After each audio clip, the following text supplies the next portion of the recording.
It is an absolute firecracker! All right, people, like his Aaron has said on Twitter Monday, we are back! What up, MJ on Twitter? It's the Box to Box podcast here with the fellas. What's up, Shane Altwies? What's going on? Mike Dapkowski. Hey. And the B, Brian Brennan. How we doing? Great. How's it going? It's going great, Brian. It's going just great. I'm feeling great.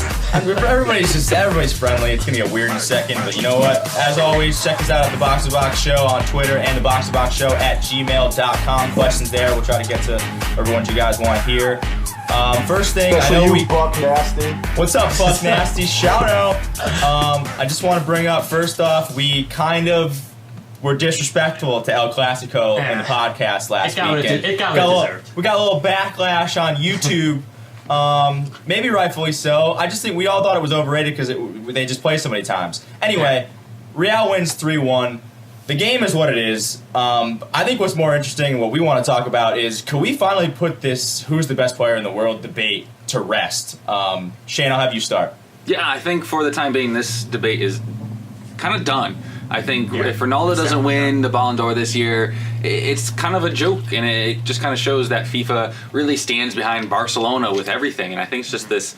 I don't understand. Like, Messi is undoubtedly the second best player in the world, and there's no questioning that. But people have been putting him ahead of Ronaldo too much, too often recently, for my liking. Yeah, this debate's been over for pretty much the past 2-3 years, I'd say. Ronaldo, I mean, ever since he's been to Real, has just been a machine. Real basically starts every single game up 1-0 because you know Ronaldo's going to score. And he's up and down the pitch. He's a big, strong physical presence. He just has everything over Messi. Messi might have better dribbling skills or balance, but Ronaldo's by far the best player in the world. Are we talking about his FIFA stats? I don't know. I don't know if nothing against Messi. He's just not as good as Ronaldo. There's really nothing else to say there. He's the second best player in the world by far. He's just not as good as Ronaldo, and I mean, you can just watch him play and you can see. I would tend to agree. I mean, I think like Ronaldo scores more goals for his country. He scores more goals per minute. I think he's just an overall like we said. It's not a slight against Messi, but he's just when I'm on the pitch, I'd be more afraid of Ronaldo. That's exactly how I feel. It's just whenever you got a game plan more for Ronaldo than Messi. I think. My last quick question for you guys is: do you think people are saying Ronaldo is a better team? Do you agree with that? No, I don't. I mean, I think Bale is better than anyone that Barcelona has, but I think they're pretty even.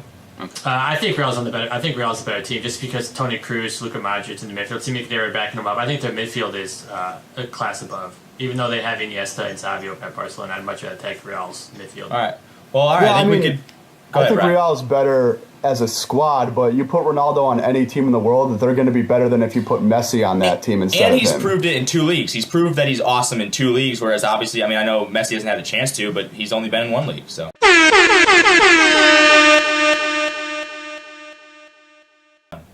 All right, let's now move on to some awesome EPL football. Baby. I think everyone was kind of surprised, except Brian and definitely Shane, about the Chelsea Man U game over the weekend. I mean, the people that really know what they're talking about, obviously.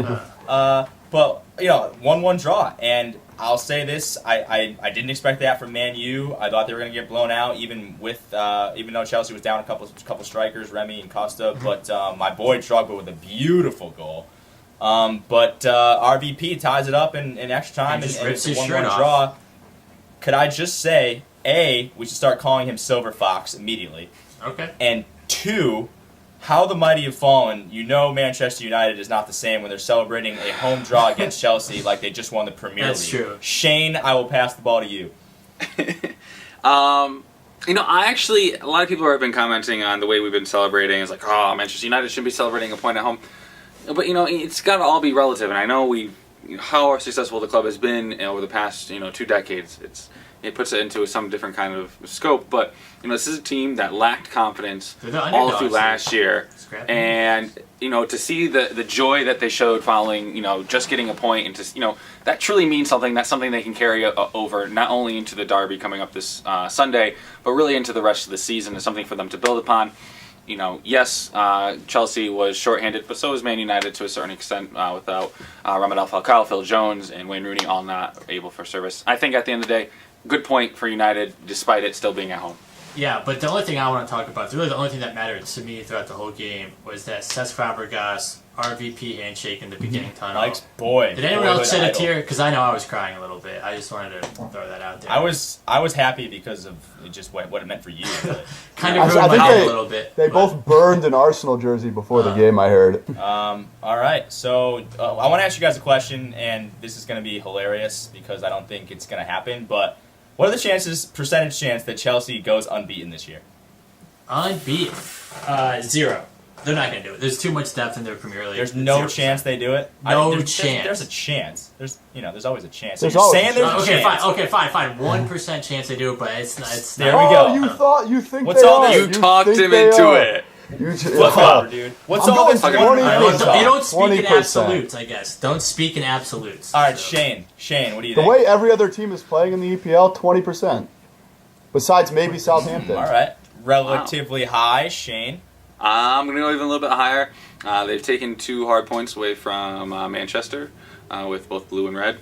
Give them 40%. 40% chance to go unbeaten. Wow. I like the cojones. So you're basically saying Shane, you realize it's not even November they're almost yet. a toss-up to do it. You're basically saying they're nearly a toss-up to do it. That's insane. Get out all right, of I'm gonna go 6.8%. Okay, that's more exact. I crunched the numbers, Okay. so that is a fact. That's But yeah, I don't know. I just thought it was something interesting we talk about. Moving on to a team that's not good. Sorry, Brian. Debatable. Liverpool. Although they got a win today in the Capital One Cup. Balotelli scores a goal in the 86th to tie it up, and then Coutinho scores an extra time against Swansea. But they did draw Hull over the weekend, which that mighty Hull squad. Dude, Hull's good. They drew Arsenal too. Yeah, Hull. They just drew Arsenal. Were sweet. First, talk about scrappy underdogs. Arsenal sucks too, so don't worry about it. True. Brian, what's up with Liverpool? Are they good? Everyone needs to settle down. It's going to be fine. They'll come in 7th. No big deal. Nice. They just aren't good. Solid 7th. Kind of a big deal. Everyone strives to finish 7th. The problem is they don't put the ball in the net. They give up goals. They're not good in the midfield. They're not good on offense, and they're average on defense. At least Mignolet's solid, but those are the only problems they have. Their issues is that they don't score. They let up too many goals. Perfect analysis. I don't know. They need Sturridge back. He'll make a difference. They're just not as good as they were last year, clearly. But let's talk about your boy Adam Lallana just fitting in the mold real quick. Adam Lallana sucks. Balotelli sucks. At least Raheem Sterling tries. So moral of the story is that they're a solid team that doesn't score goals. Hey, at least they signed Ricky Lambert. And is going to finish 7th in the league. No, if I hear moving on. Okay, Moving on. How about the Hammers, dude? What's up? Shout out to Max Bretos, big Hammers fan. Shout out to Petey Dunham. West Ham gets the win over Man City over the weekend. They're in 4th in the table. Your boy looking Alex good, Song. man. Mike's boy Alex Song's balling out. Looking good. What's up? Like, are they legit? They're legit till Arsenal re-sign Alex Song in January, and it's going to be perfect. Oh, shut up. Mr. God. Nothing happens in the January Nostalgia. deadline. Like, I can't stand All right, it's not Mike, where's your sources on this? West sources Ham are is my as heart, legit Shane. as Liverpool. So There's that's legit. So Liverpool? 7th place. Yeah. Perfect. Who finishes higher the table, West Ham or Liverpool? West Ham. all right, for all the crap I just said about Liverpool, they'll have a turnaround. They're not going to be top 4, but they'll be all right eventually. I think West Ham has a better chance of finishing ahead of Liverpool than Chelsea do going unbeaten. We'll say that. Well, I don't think anyone here would argue with you. Well, Chance is 40% over. Hot sports take from you, Mike. Hot sports take. Shane, anything? You got anything on the Hammers? Yeah, I think West Ham finishes above Southampton, who's also top 4 right now. I just think they're better equipped to handle the long months of December and January with the squad that they have right now. But, as Alex Song goes, this team has kind of gone over the past couple of weeks. All right. Well, go Hammers, dude.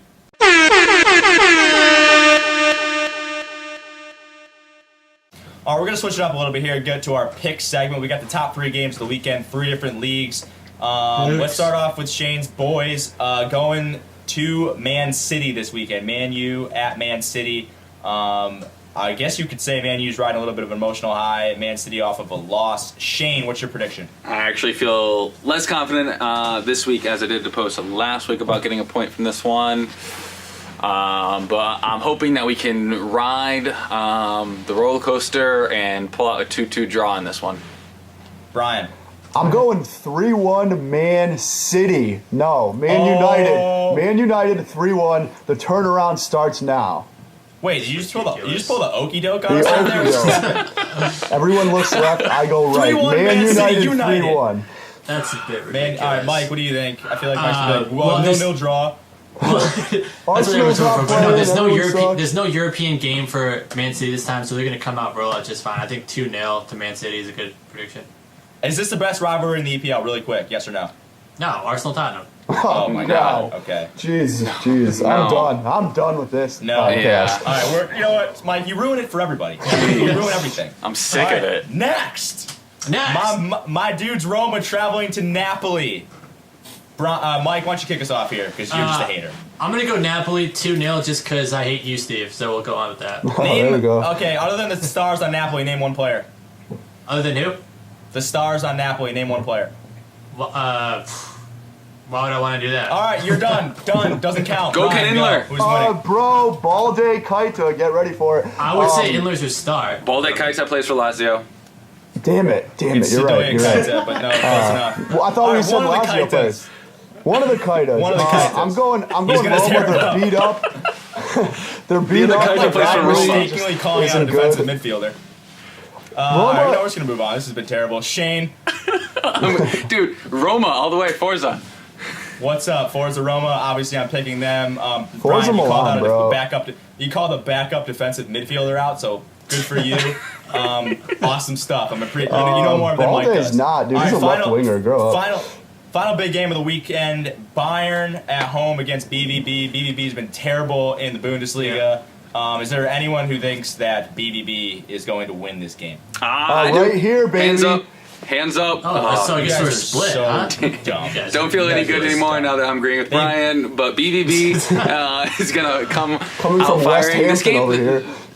I can't believe that BVB is going to finish near the relegation zone, let alone outside the top four in the Bundesliga. There's been amazing starts from the likes of Borussia Mönchengladbach, Hannover, Mainz. There's some great stories right now in the we're not talking about the Bundesliga. season. We're talking about this Let's one keep game. that for the Bundesliga podcast. I know, Mike, who do you got? Bayern. They're the best team in the world. It's not even close. I'm going to say Bayern is not even close. Brian, I don't know. Why would you even think BVB 2-1 has a BVB. shot? Marco Royce does some work there, then gets signed by I can't Bayern believe Mike next year. picked Bayern because he loves Klopp so much. But anyway, next.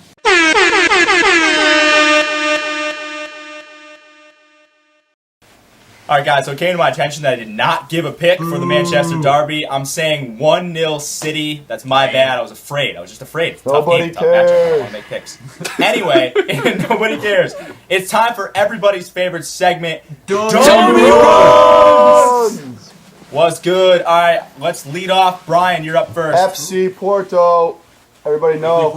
Weekly Porto update. It's actually not FC Porto exactly. Carlos Eduardo, 5 goals for, as us Americans call it, OG Nice over in France. Porto loanee, he'll be back next summer, Nice. Killing it. Nice. I think he's the only guy to do it in League One since Riquelme, 5 goals, first half hat trick. That's my dummy run, Carlos Eduardo. Get ready for it. All right, what up, Dummy Run? Dummy Run. I want to steal the spotlight and go second. I want to talk about Russia's 2018 World Cup logo. It's freaking awesome. First off, it's a tribute to Sputnik, and it was released by astronauts at the space station in space. Now, I'm pretty sure that Russia's the only nation that cares about space exploration The last anymore. frontier. But you know what? Anytime I can talk about the space race, I'm down. I'm in. Also, it kind of looks like a Vincent Van Gogh painting. But I still respect the hell out of them because they just love space, and that's freaking sweet. The only problem is there's no tribute to vodka, like you're Russia. Like have some sort of like, I don't know, Stoli vodka in there. I don't know, have a tribute to that. I have a suggestion for you for a slogan. Vodka and football, that's what Russia does. Boom, mark it down, trademarked here. Anyway, Mike, up next with your Dummy Run. All right, real quick, mine's the anti-park the bus campaign. Do not park the bus. It doesn't work in FIFA. It doesn't work in real life. Ask Chelsea. They That set does work in everybody FIFA. behind the ball. Man United scores last minute of the game. Hold! Yep, you can't hold. Get out and play the game. Dude, don't yell that, Brian. Next. All right, dummy run. They put me at cleanup because they know I'm going to hit it out of the park again. Chivas USA folding this week, which is actually big news in the MLS. That means both Sporting Kansas City and the Houston Dynamo are heading out to the Western Conference, which makes the Western Conference that already has the likes of the Sounders, the Portland Timbers, you can argue if it's a good team or not, and the LA Galaxy. And we're going to be welcoming in the likes of Orlando City as well as New York FC. It's a big weekend for the MLS. That's back-to-back weeks the MLS has made it into the dummy runs. Yo. All right, that's this week's show, guys. As always, tweet us your questions at The Box to Box Show on Twitter, theboxtoboxshow@gmail.com. Any questions you have for us, we will answer. Hopefully. Out there? If so, let's see. Oh, also, I want to bring up my Halloween costume. Guy being bitten by Luis Suarez. It's going to be awesome. Cheers, boys.